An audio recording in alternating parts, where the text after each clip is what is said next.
alcoholic. Hey, Layla! Love you, Layla! Lots and lots and lots. Hold our kisses. Awesome. I was in pageants. I do. Wow. What an awesome opportunity this is. I am always amazed and honored and overjoyed to be standing in front of a group of my peers to stay sober one more day. I'd like to thank the host committee and Ray for asking me to be here, and you guys have offered some wonderful experiences before and after. The fire, the light bulbs, the whole Gatlinburg experience here.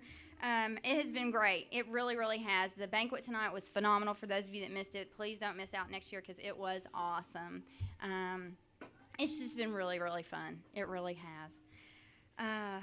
Wow, I have so much good stuff that's been going on, and I can't wait to get to that. So I'm going to quickly run through what it was like before, what happened, and get to the good stuff of what it's like now.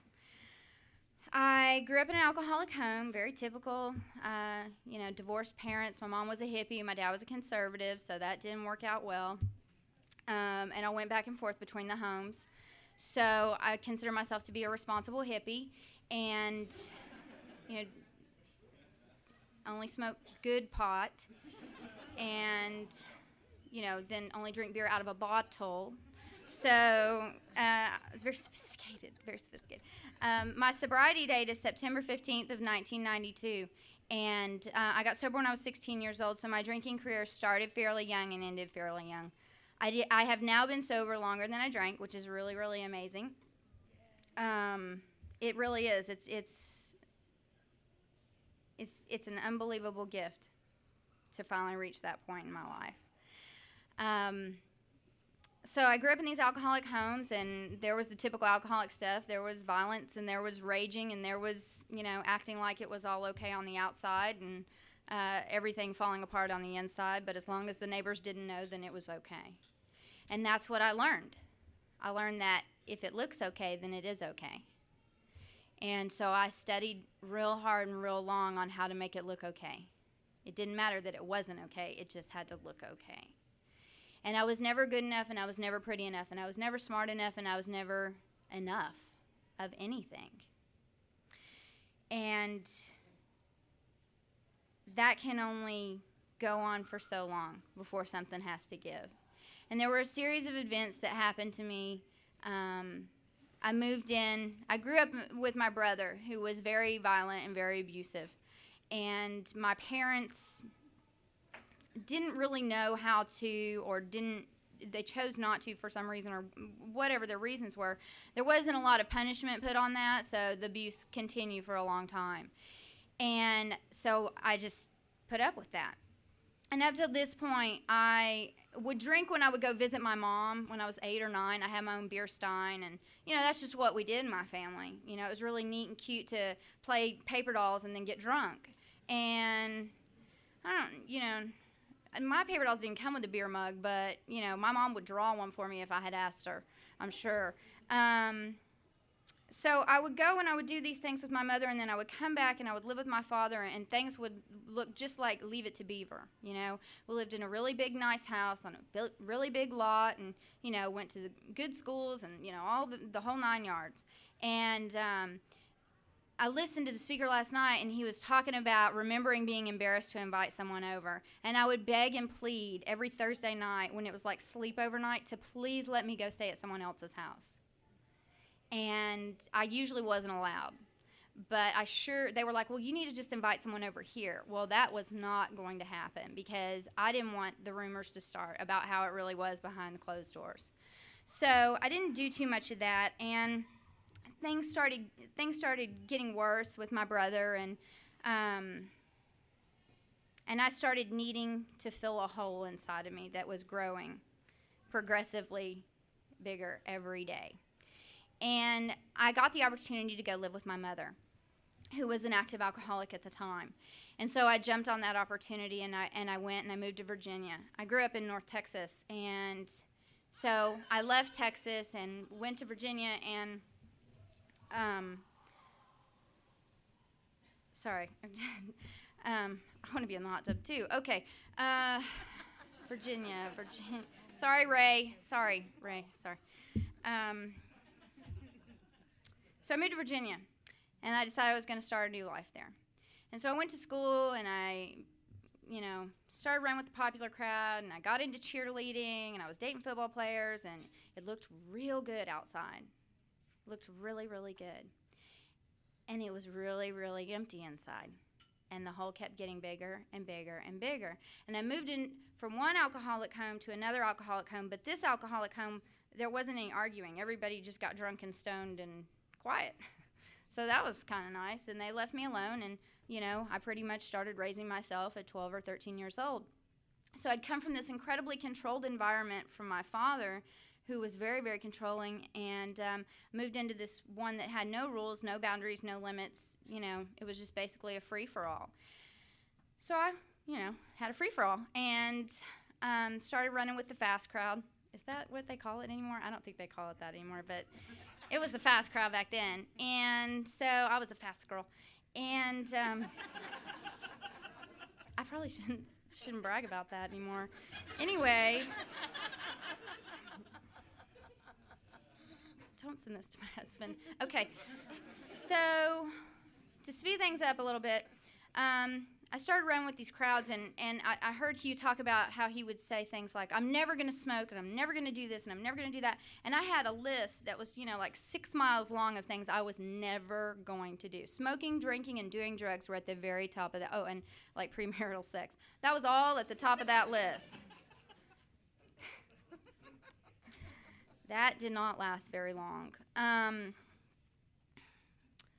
went to a party one day, and there weren't any adults there, and it was a bunch of kids, and everybody was drinking and stuff, and there had been this guy at school, and he had been giving me some hard times, and I hadn't really reported it to anybody. I just kind of wanted it to go away. And at that party that night, he got me into a bedroom and cornered me and raped me.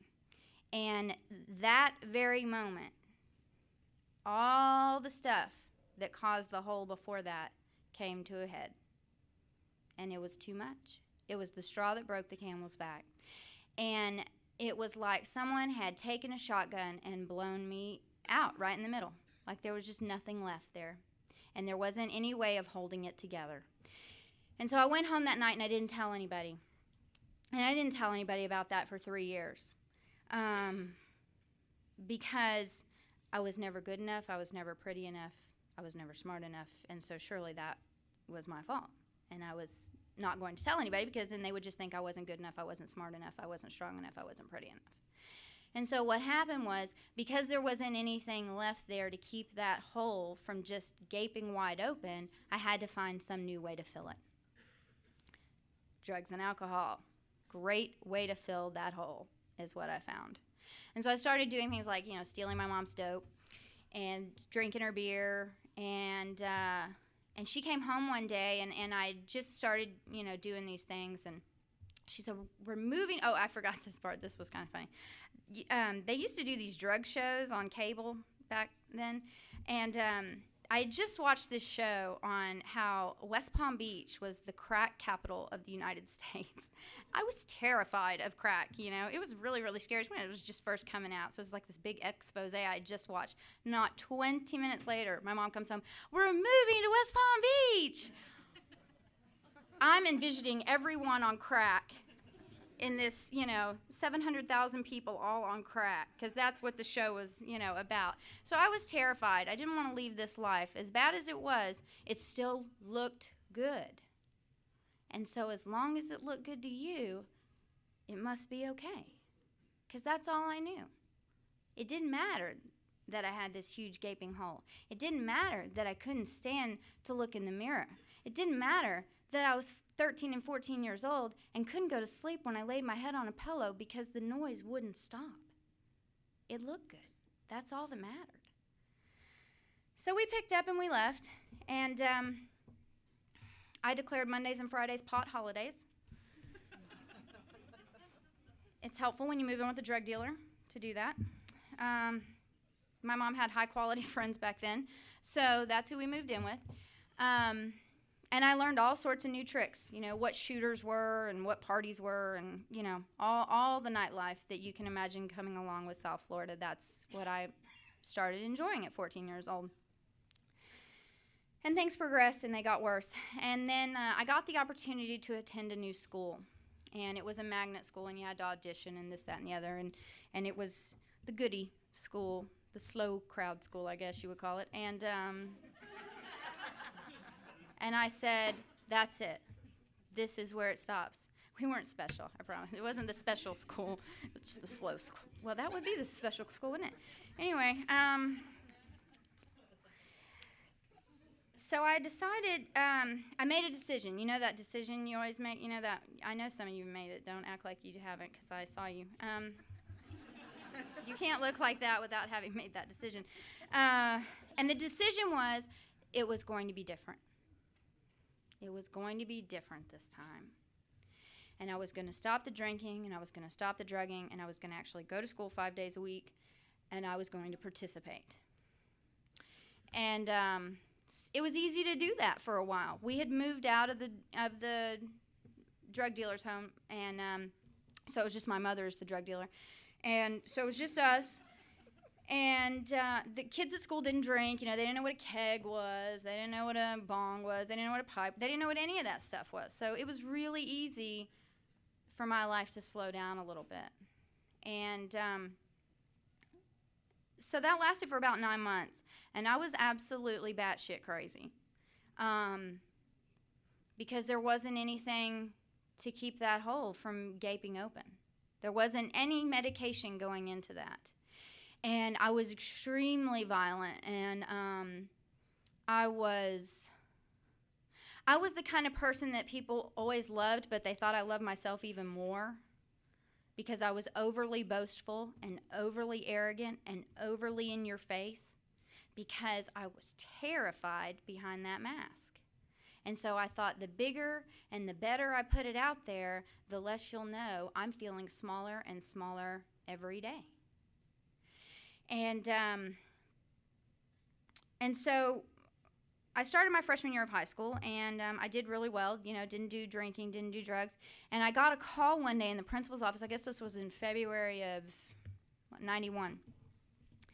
And they called me in the principal's office. They said, your mom's gone to treatment. You're going to go home with your friend today. A, I don't know what treatment is. B, how dare she not call me? C, I don't have any clothes, and I don't really want to go to Jenny's house. That didn't matter. They didn't really care. And I didn't get it, because I didn't know there was anything wrong with the way we lived. That's just how we always lived. It wasn't like I grew up in this normal house and then one day everything changed. That was normal for me. That was just the way it was. And just because your family didn't do it, well, then that obviously meant you were the problem. You were the freaky family, not me. So anyway, my mom went to treatment, and when she came home, it wasn't pretty. There were weird people in my house, a lot, and they were there all the time.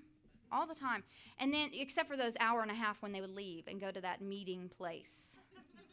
And then they'd come back, and they'd be even happier, and they'd be making more noise, and they were more annoying, and they were, and I would come in, and I would be so crabby because, my mom told me, no, I couldn't have that keg party anymore, and that was very disappointing, because I didn't understand why just because she stopped drinking and using didn't mean I had to stop drinking and using, That was a real hard time for me. I didn't comprehend that, and I didn't know why she had quit doing these things anyway. Because how can you possibly function without it? And so it got really bad between my mom and I started slowly using again. And my mom just kept going to meetings every day, and she kept working with others, and she kept calling her sponsor.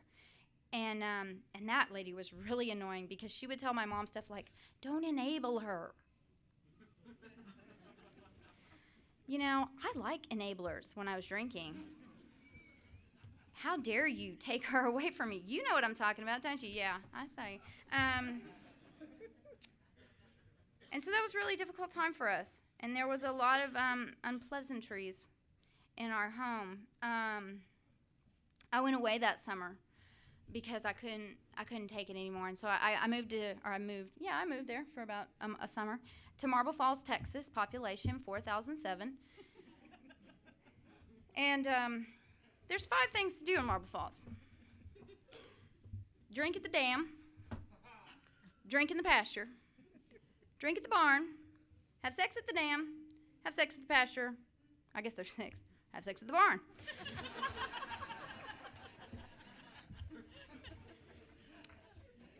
It was a fun summer.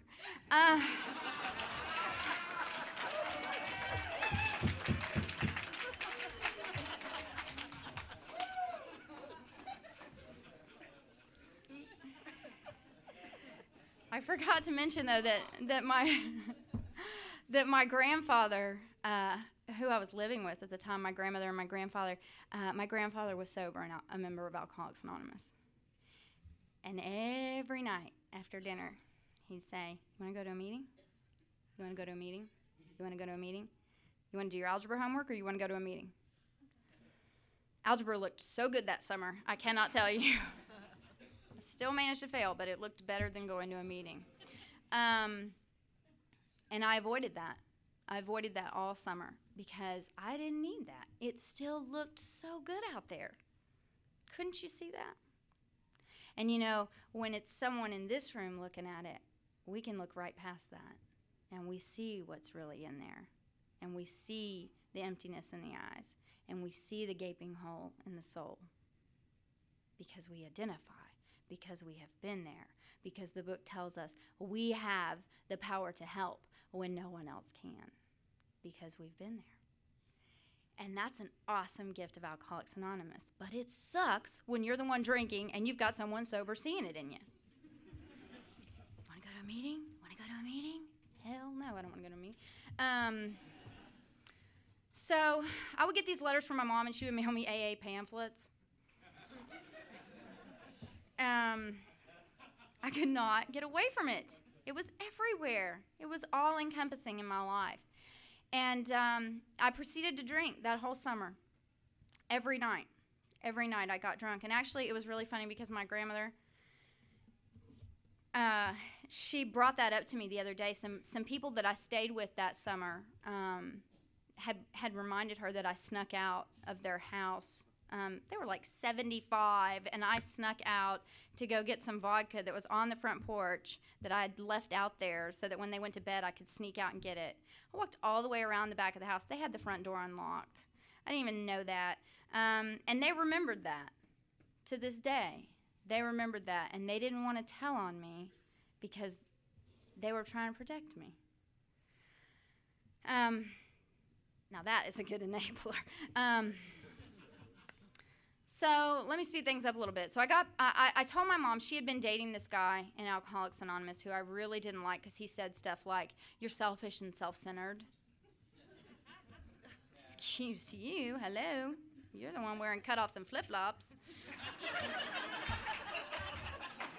It didn't look good outside, so you must be the one that has a problem. It didn't look good outside.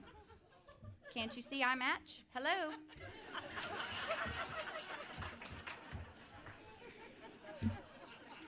That's what it was about 10 years ago. That's what it was about. And you know, I did not match before I met her, so that was scary. So I told my mom, I said, you have to get rid of him before I'll come home. And she did, but I think it was just because it was a bad relationship. I really don't think I'm that powerful, although I did at the time. And I came home, and I immediately started back to school and found a drinking buddy. Well, I made her a drinking buddy because I got really tired of it being the slow school, and I was going to speed things up. So I did. And I found some people at the gym I was going to at the time that were probably out of college by that point in their life. And, they were more than happy to drink and smoke dope and do whatever with underage girls. So that's what we did. Not the whatever. No, I mean like drugs. I wasn't that fast yet. So things progressed, and I got worse and worse and worse, and my disease sped up at an unbelievably rapid rate that year. And I met him. He was so cute. And we were going to get married because I was 16 and I knew exactly what it was all about then. Of course, we were going to wait till I finished high school. But I figured that wouldn't take very long. So we drank. That's what we did. We drank and we partied, and we drank and we partied, and we drank and we partied. And I went away for 3 weeks to go visit my dad. And he slept with my best friend in my bed while I was gone. So I came home, and you have to remember I was violent drunk. So it wasn't very pretty when I got back. And I did a lot of things that summer that I'm absolutely not proud of. But what happened was, as a direct result of that, I started on a downward spiral into my bottom. And I'm forever grateful to that man for that opportunity to hit that bottom that fast. And so that summer I found another him, and him liked to party more than the other one. And so that's what we did. And we partied and we partied and we partied and we partied. And I had found a little convenience store that if I wore just the right bikini top and just the right cutoff shorts, then they would sell me alcohol. And so I started, I had more access to alcohol, which made things a lot easier because I had lost my connection with drugs because, A, my mother, who was the drug dealer, left, and then, B, the guy from the gym left because I had a him in my life, and so I didn't really, fit his plan anymore. So that summer, it was just about having a drink. And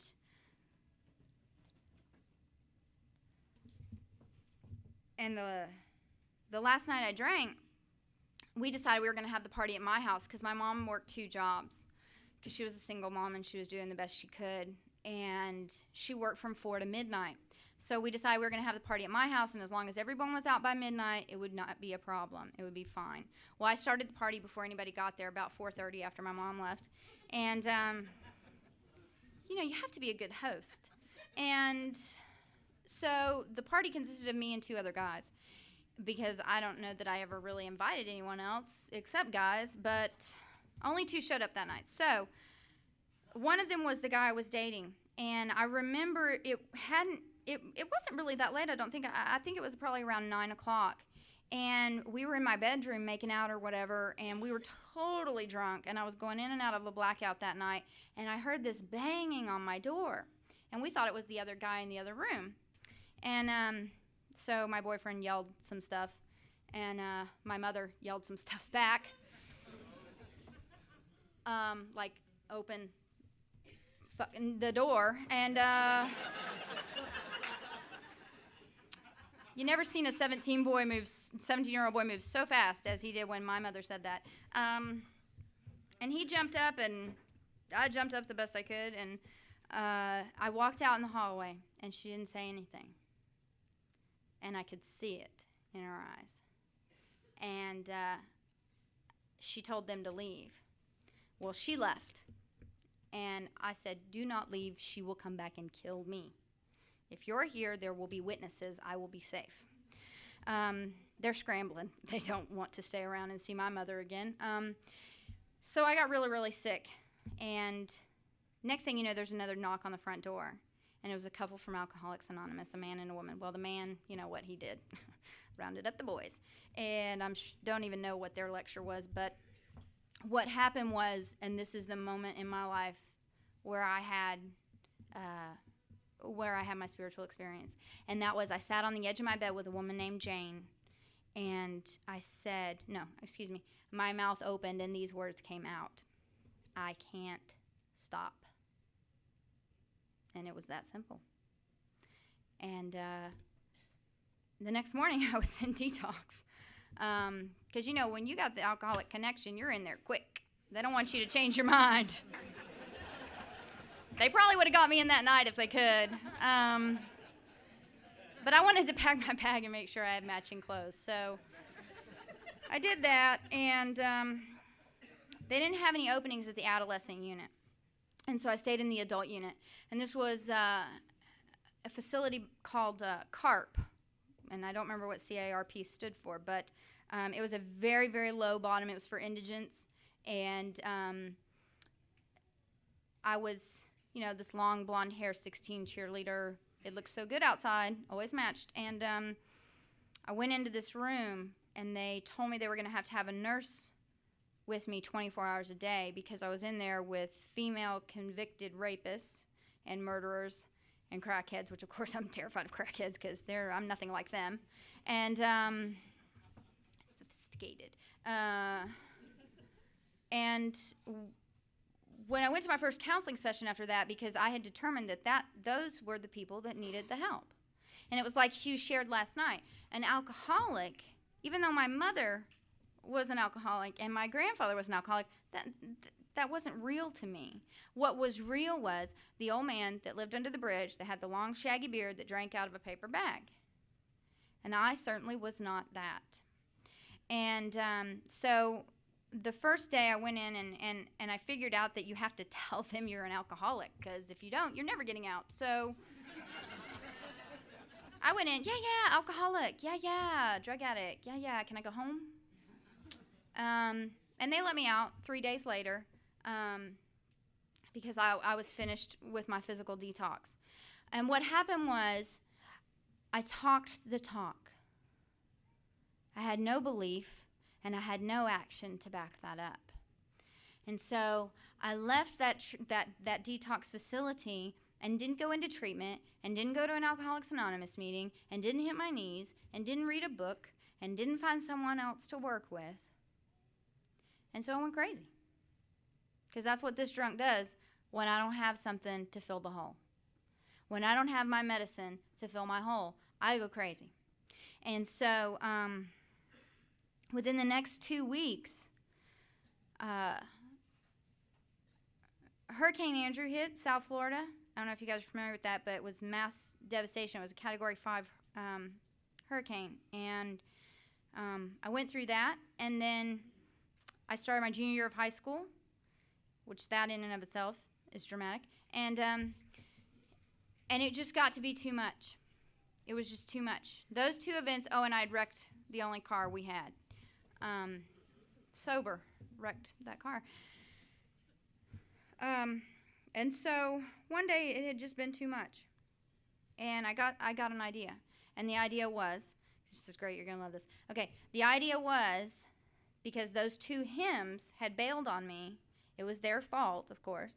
And the first one, his dad happened to be like the deputy sheriff. And so I called him, and I'm like, hi, is your dad home? No. Is his gun home? Yeah. I was like, well, could you unlock your door? I'm going to come over and kill you. And hung up the phone, called the next him. Hi, are you home by yourself? Yeah. Okay, could you unlock your door? I'm going to come over and kill you. Hung up the phone, and that was my plan. And my plan was I was going to go take care of number one, then number two, and then myself. Because I'd had enough. I was done. But, I liked a party, so I needed to have some people go with me. And this is God. This next part is God. I had to go to treatment therapy. Yeah, therapy. I had to go to my therapist before my mom would let me have the car, to go take care of this business I had scheduled. Therapy, yeah. So I shared this little plan. Therapists don't like that. They also don't like it when the sheriff calls them and says, there is a psycho trying to kill my son. So she had already got the word by the time I got to her office. And I told her, she said, is there something you want to talk to me about? And I said, well, I have this plan. And I went through it with her, and I said, do you think something's wrong with that? Because at that point in time, and I'm so grateful to the women in this program that taught me the definitions of some words that I wasn't real clear on when I got here. And the definition of delusion is we cannot differentiate the true from the false. I no longer knew true from false. I no longer could tell you right from wrong, black from white. My whole world was gray. And that's a real scary place to be. So, therapists really like to send you places when you're like that. A lot of people like to send you places when you're like that. So they had suggested, they brought my mom at this point, and they suggested that I go to treatment. And they told me of this facility, and I'd seen the commercials, and there was a palm tree and a beach, swimming pool, lounge chairs, and at the bottom it said 14-day evaluation. What I read was 14-day vacation. I said, sure, let's go. I'll get my swimsuit and we'll get in the car. So I went home and packed my stuff up, and I got there, and, they make you sign the papers, make you think, yeah, you're just, just that little 14-day evaluation, whatever. 86 days later, they let me go home, and I never saw that frickin' pool, you know that? And there was no beach. There was a gym and an obstacle course. That's what was there. So I stayed in that facility, and I helped so many people while I was there. It was a beautiful thing. Should have been in therapy. Whew. I should have gotten some checks for that stuff. That was good. That was good advice I was given, I'm sure. And I got out of there, and they said, you need to go to meetings of Alcoholics Anonymous, and you need to find a sponsor, and you need to read the big book, and you need to work the steps, and you need to go to meetings consistently, and you need to find a home group and get active and get involved. And I didn't know what any of that meant, and I wasn't real sure I was going to do it. But my mom, of course, had scheduled for a pickup of one drunk member to go to a young people's meeting. And so I went to a young people's meeting in Palm Beach Gardens, and he was there. Better believe, willing to go to any lengths at that moment.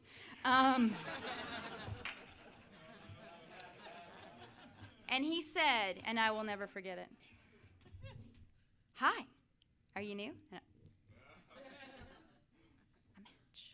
A match. That was important. Remember, it's still important at this time. And he said, well, he was on his way out. He was going to, he had just come from the 6:30 meeting, and I was going into the 8 o'clock meeting. And he said, well, keep coming back. And I said, you betcha. Anytime. So I did. I came back for a long time for him. And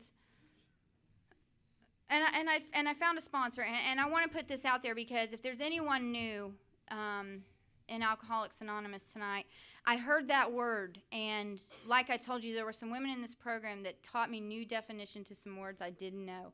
And when I got here and I heard the word sponsor, the only thing I had to relate that to was, when you're like on softball or something and you have a sponsor like Fifi's Nails or Bud's Barbecue.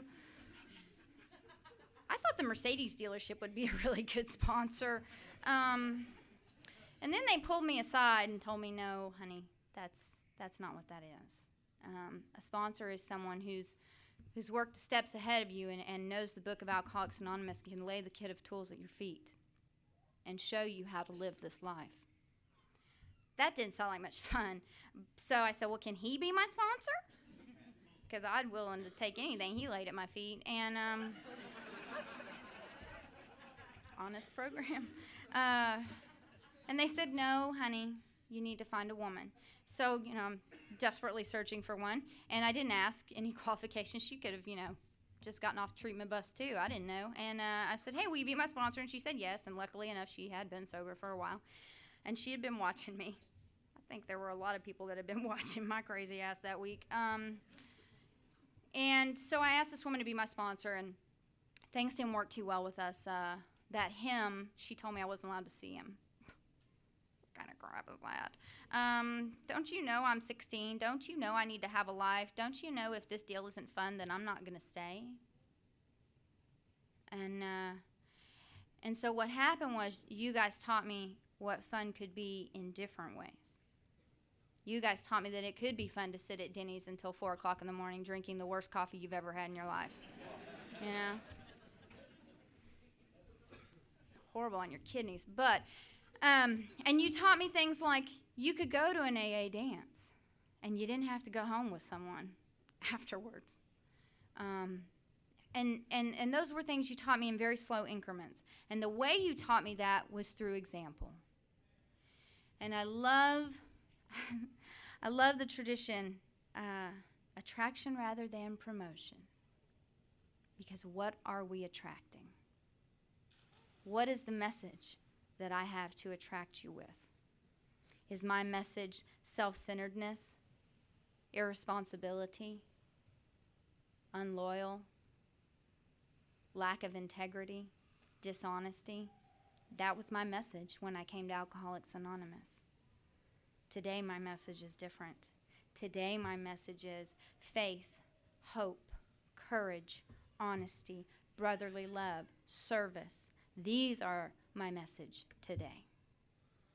These are the message that I get to give every time I stand up here.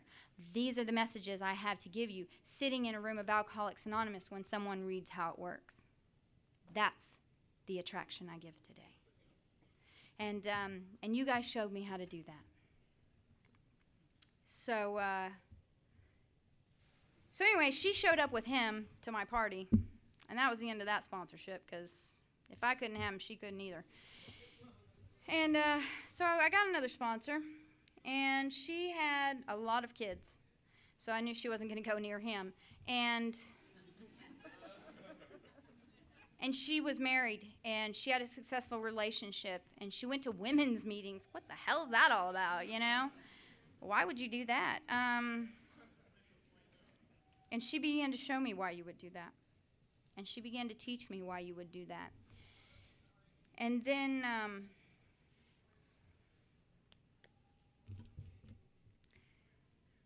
March of 92, we got a phone call, my mother and I. And by this point, our relationship had been mended quite a bit because I had been sober a while. And I had been trying to do the next right thing. I hadn't always done it consistently, but I was giving it an effort at this point.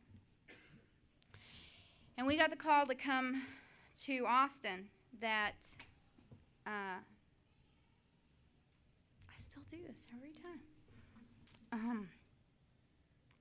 That my grandfather was in the hospital and his blood pressure had dropped to 0. And it was time to come say goodbye. And so Mom and I got on a plane and we flew to Austin. And we sat in a room in Seton Hospital, and it was my grandfather, 2 of my uncles, my mother, and myself. And we had a meeting of Alcoholics Anonymous. And my grandfather, who is laying there, and he was dying of lung cancer, and he had gone through chemo and radiation for a long time, and so he was very sick, and he was very tired, and he was hooked up to all these machines and tubes everywhere, and he said, I have one deadly disease, and that's alcoholism, and if I don't take a drink today, I got a chance. And that, my friends, is the power and the message of Alcoholics Anonymous. And that was what was given to me that day, along with my 6-month chip. And I still have that chip. And he died 2 days later.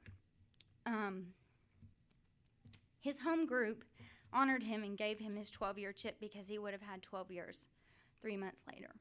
And so they went ahead and gave him that. And he had 12 grandchildren. And I'm the 7th one. And on my 7th-year anniversary, my grandmother gave me his 7th-year chip. And those are the only 2 chips I still have today. because I give the rest away. But those are mine. That's just for me. Because that is the truest and purest form of Alcoholics Anonymous. That is the absolute unconditional love of one drunk for another. And that's what the deal's about. Because that came from God. That didn't come from that drunk laying in that bed. And that's awesome. That's the power of this program. That's the power that's contained in the pages of the book Alcoholics Anonymous, and that lives and breathes in the rooms and the meetings of AA. How awesome is that? We have been given the power to recover and help others. That is awesome. So, before that happened, the day before that happened, my grandfather had asked my mother if we would come and take care of my grandmother. And my mother agreed. And she told me, she said, we can go now or we can wait a little while and go. And I said, no, she needs us. Let's go now. So we packed up and we moved to Marble Falls, Texas, population 4,007. Okay. Let me tell you about the AA young people in Marble Falls, Texas. You're looking at it. You are looking at it, committee and all. And I moved to Marble Falls, Texas, and I left behind this wonderful group of young people in AA that carried the message and lived the message and showed the message. And I went to meetings with people that, well, you know, they just had big fat guts, you know. And they were old. And they didn't get me, you know, and I didn't get them. And they would say things like, I spilled more than you drank. And I would say stuff like, well, if you hadn't have spilled it, you'd have been here sooner. You know? And they would say stuff like,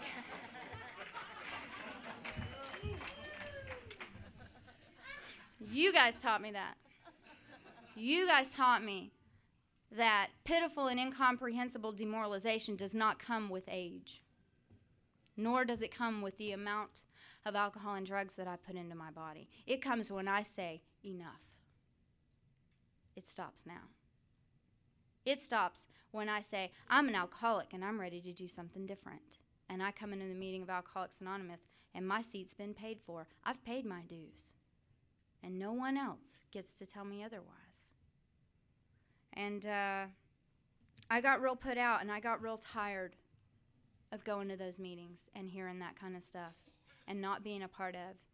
And so I gave up and I quit going to meetings. And I would go and get my chip, you know, and I would go and do my token appearance once a month or whatever to support birthday night or, you know, cake or if they were having some food or something. Sure didn't go for the cute guys, I can tell you that. And that summer, and by the way, when you don't drink in the barn, drink in the field, drink at the dam, have random sex at the barn, at the field, or at the dam, Marble Falls is not an exciting place to live. And you're kind of an outcast if you're not doing one of those 6 things, let me tell you. And in July, I had made it a few months, and I was still off and on going to meetings, and I got a call from Florida. And the woman that had been my sponsor last, the woman with the children that was teaching me about women's meetings and teaching me about being a woman in recovery, we got a call saying, you need to come quick. She's dying. She has cancer. And she probably won't live through the end of the week. And we've gotten her coffin picked out, and we've, you know, made arrangements for people to take the 6 children, and, you know, the husband's prepared, and, you know, you need to understand that she looks very ill. She's, you know, her head is bald from the chemo, and she's wearing a wig now, and I said, okay, and hung up the phone, called the airlines, made the arrangements, and the next day we got another call, and they said, don't come. She's not sick. She's been drinking. And that is the baffling and cunning, powerful part of this disease. She had shaved her head, picked out her coffin, told everyone she was dying, written a will, and told her husband she was going to be gone at the end of the week. because she needed a way to conceal her drinking, and that was how she did it. And so that was a blow. And I decided, sponsors, not for me. No, you're going to go out with my man or you're going to get drunk. I don't need any of that. I'm doing just fine on my own, thank you. And so that's what I did. So I proceeded through that next year on a complete dry drunk, and I turned back into that violent, angry girl that people were afraid of but smiled at just in case. And I did things like smoke on school property, and when the teachers would look at me, they would turn their backs because of the looks I would give them. I had turned back into that hateful, cold, manipulative, conniving, heartless woman. And then I would have my mom say, "You want to go to a meeting tonight?"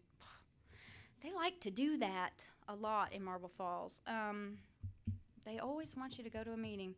And I was very resistant, and I would do it just to appease her every now and again, just to get her off my back. I would go to a meeting, and it would be the same thing.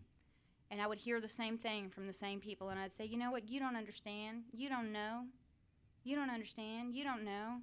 And the fact of the matter was, I was listening with about 10% of my ear open. And it was my responsibility to keep coming back. And it was my responsibility to stay in that seat that I had paid my dues for. And it was my responsibility to seek someone out to help me work the program of Alcoholics Anonymous, because I was not taught that AA comes to me. Yes, I am responsible, and I will put the hand of AA out there, but you better meet me halfway. Because this is a deal for people who want it and not for people who need it. And at that point in my sobriety, I was a person who needed it, and I was not a person who wanted it. Unless you were him. And so I went away to college, met lots more hymns, did lots more drama queen, suicide attempts and, all that good stuff that we do. And I got to a point in the first semester of college, and I had actually gone to a meeting with my uncle who lived in the town I had gone away to college in, and so I met a woman at a meeting, and I, for some reason, remembered her name, and one day it had really gotten bad, and the pain had really gotten raw again, and that hole was gaping open, and I knew where to go. I knew where the solution was, and I knew the solution was inside the rooms of Alcoholics Anonymous with another woman. And I finally got willing to do that. And I picked up the phone and I called her and I said, "I need your help. I'm going to die. I'm not going to make it." And she said, "Come to my house right away." And I went over and we started reading the big book, and we started reading the 12 and 12, which I didn't even know that thing existed until then. It's a great book, by the way. You should really read it sometime if you haven't. And she showed me things in there and I could identify. And it kind of freaked me out.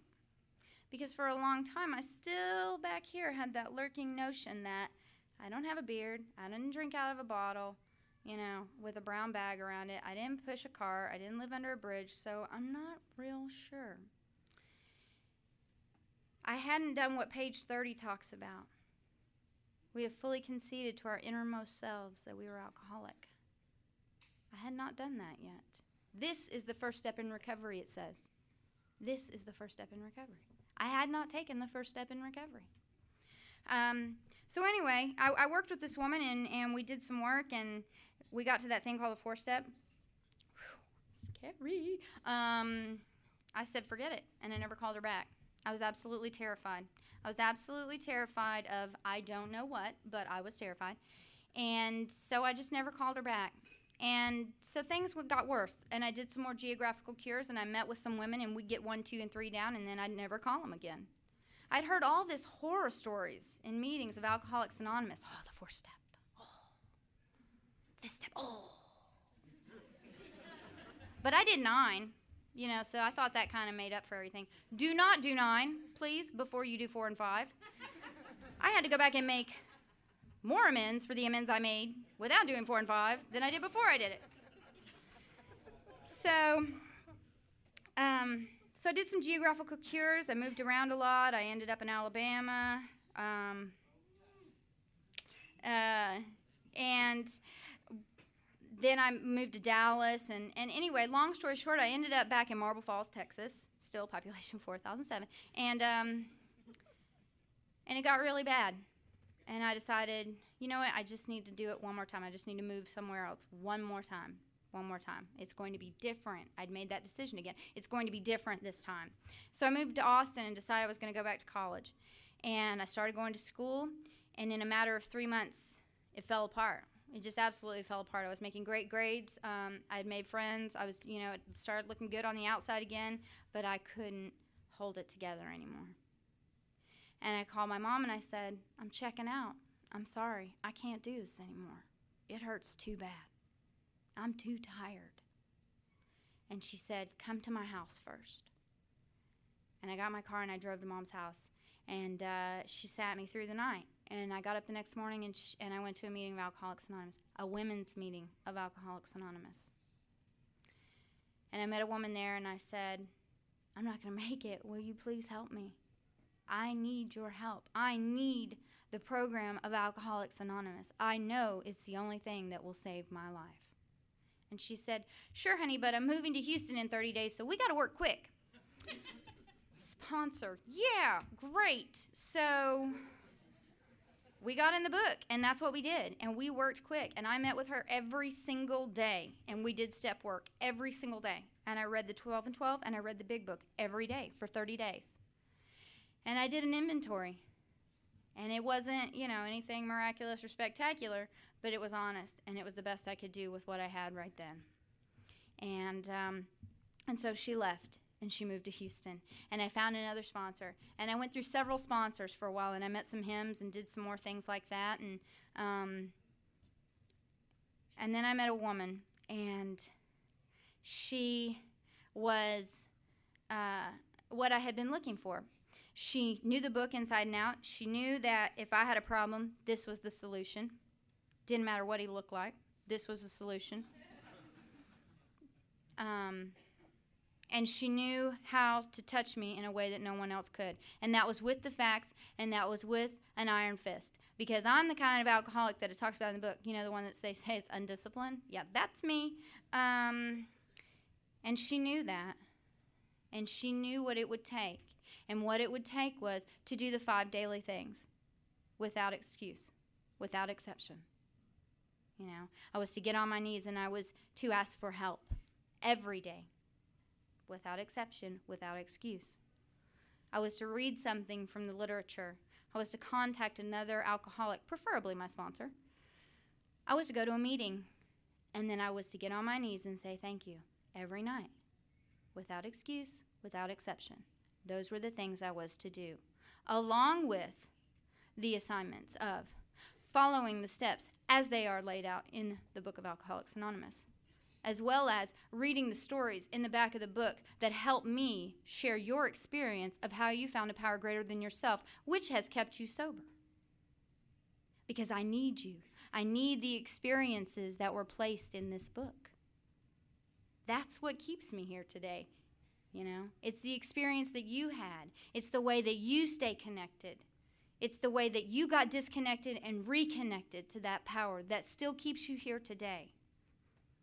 And she did things like have me read the 12 and 12, cover to cover, work the traditions, try to practice that in all my affairs, go to meetings, sign up for committees. They had this committee at my home group, and it was the entertainment committee. We did dances and, fun fair things and stuff. And, it's supposed to be like a 1-year commitment. Well, 5 years later, they let me off that committee, only because I moved out of town, and they called me for 3 months asking me how to run the dances. But that commitment not only pissed a bunch of people off because I'm kind of bossy, but kept me sober, kept me accountable, and kept me responsible to a group, to a body of people that I respected and admired and didn't want to disappoint or let down. And in learning how to do that, I learned how to be respectful, accountable, and responsible to someone that I never loved before, myself. You guys gave me that. through doing service. So I did that commitment for a while, and I had this sponsor, and she was really great, and she was on me all the time, and, I met with her once a week, and we did our work, and she got me sponsoring other women, and I started sponsoring girls, and I met this one, and we got in a lot of trouble, and there were a lot of hymns, and then more, and then some more, and she taught me what it means to be a sober woman of Alcoholics Anonymous. She taught me that it's okay to leave a dance without someone or with someone and still get up in the morning and feel okay about myself. Because just because I left with you didn't mean I have to do anything with you. And I didn't understand that before I came here. I didn't understand what it was like to be a lady. I didn't understand the awesome experience it is to be a woman sober in recovery and all that entails. And the gifts that I have been given, the compassion and the understanding and the sensitivity that comes with being open and honest and willing and a participant inside the rooms, And so there were a lot of women in my life, just like Julie, that helped me learn how to do those things. And it was a lot of trial and error, but things got better. And I met a man in Alcoholics Anonymous, and he was really cute. I mean, he is, I married him. And he matched all the time. Can you believe that? He knew how to match even before I met him. And he is my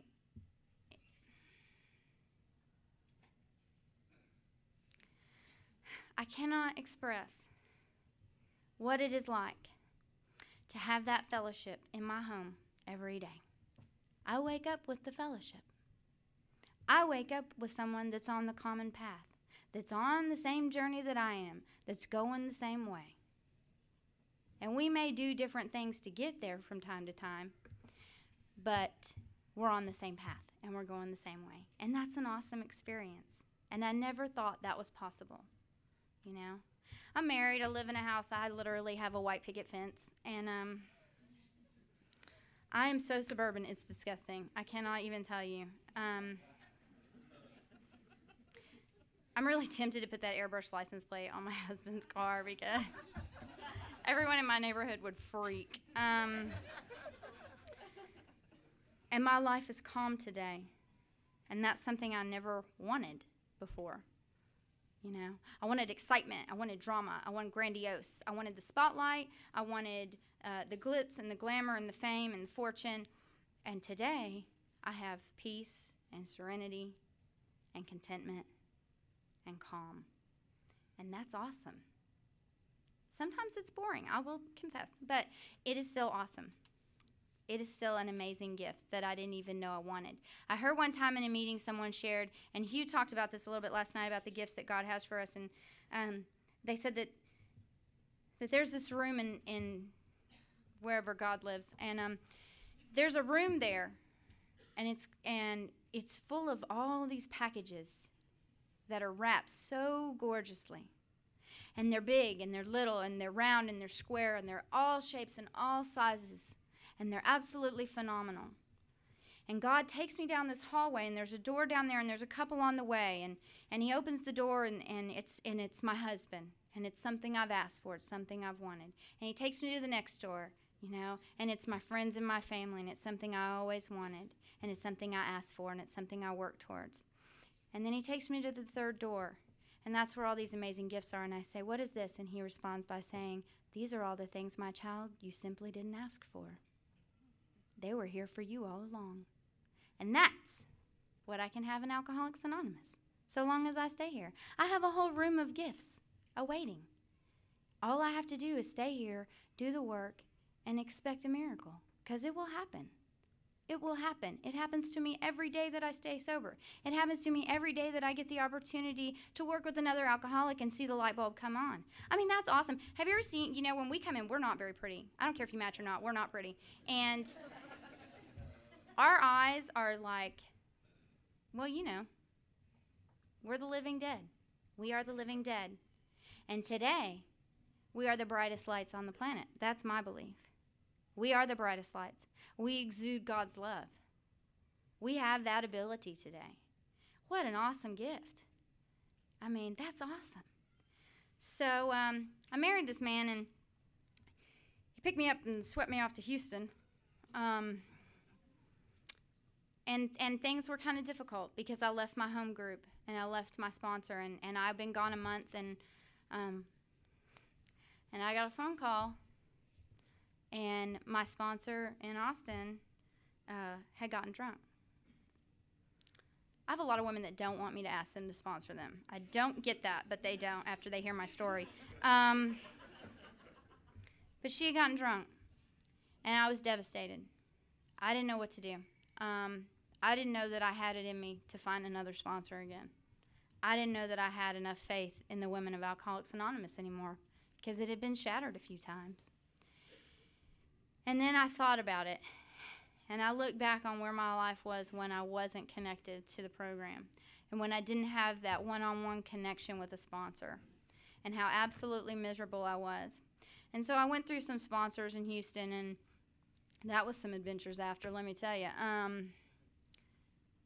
And I learned this past couple years that I've lived in Houston, I really have learned that it's a very broad and roomy highway that we're on. And there's room for us to all do it a little different, you know. And but for me, I still needed the iron fist.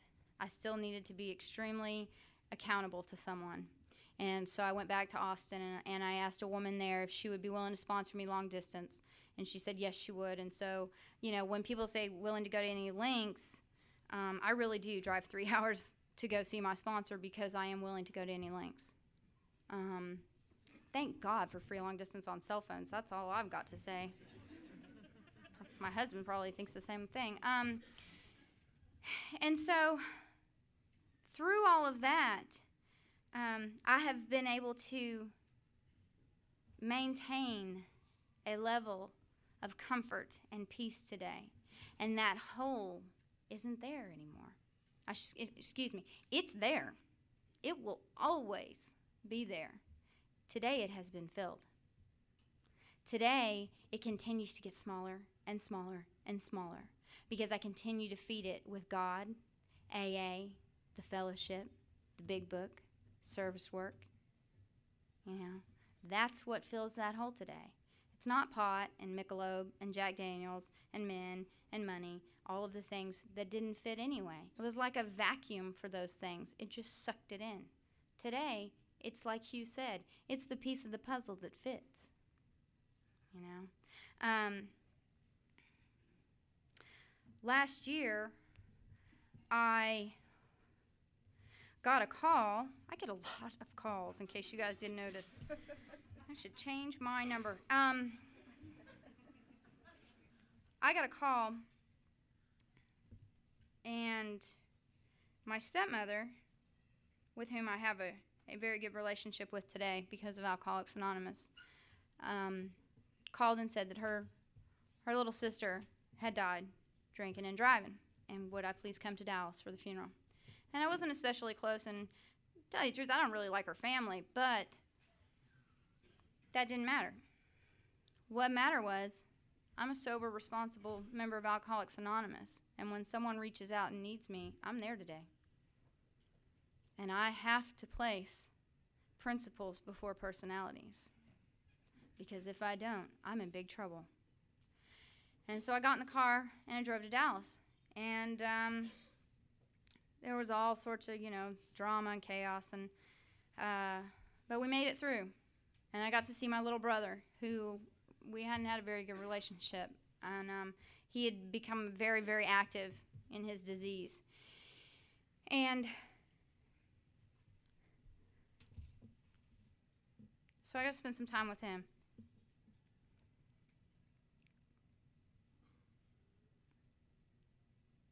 And I left Dallas, and I went back to Houston. And the next Thursday, I was at a meeting, and I was getting ready to turn my cell phone off. And I got a call.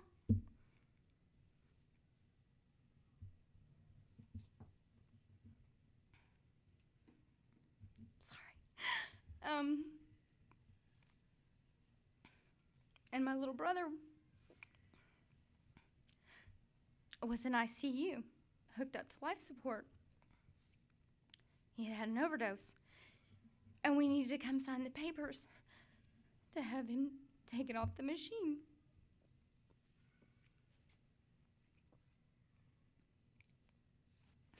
And I got in the car and I went to Dallas. Because that's what you guys taught me to do. It didn't feel good. I didn't want to do it. I didn't like it. It didn't look good. But that's what you guys taught me to do.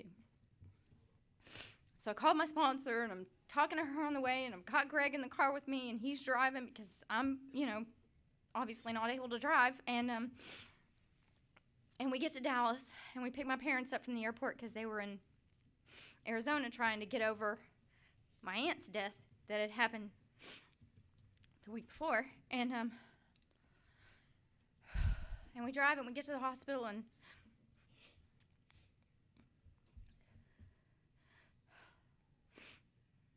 the whole way up there,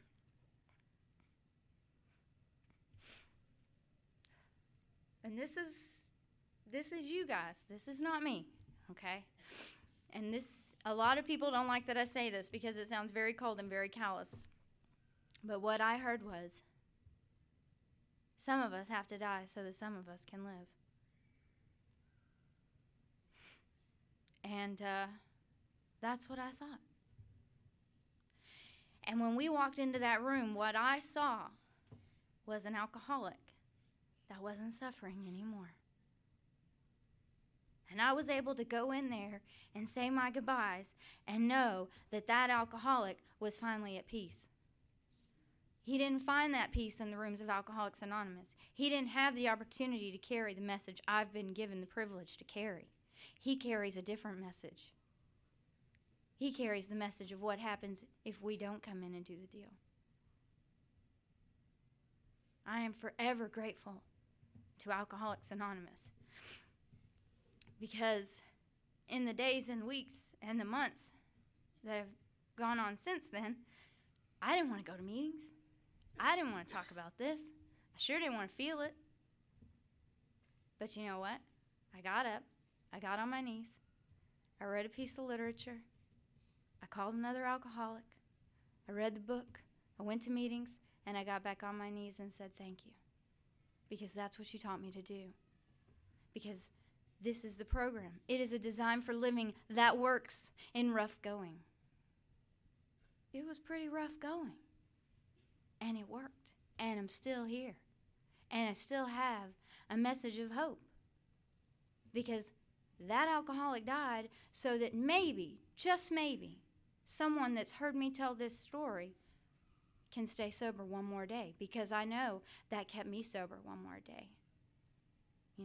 I was able to stand up and speak at my brother's funeral. No one else in my family was able to do that. It was really funny because, my dad doesn't know anything about AA, and he's really kind of corny. And people at the funeral go, she's a really good speaker. She's really good at speaking. My dad goes, yeah, she's in AA. She speaks at conferences. She's on tapes and stuff. I'm going, Dad, we're at a funeral, I'm not doing this for a living. I don't want people calling me, can you speak at my son's funeral? No, that's not what I do. Sorry, I don't have a tape for that.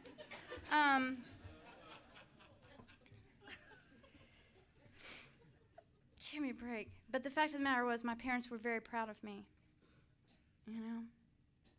And I was able to stand there and represent Alcoholics Anonymous without anyone even knowing. It's part of that attraction rather than promotion. I was able to be an attractive member of Alcoholics Anonymous that day. I was able to be a woman in recovery that can stand with her head held high with dignity and pride. And you guys gave me that. Being strong enough to say, do the work, read the book, go to meetings, work with others. Because for a long time it was about him and the dances, And it's not anymore. I love you guys, don't get me wrong, but, the women or what kept this drunk sober. Well, okay, in the men, it was in the beginning. Yeah, it was the men. But things change. Although some of you guys are pretty cute.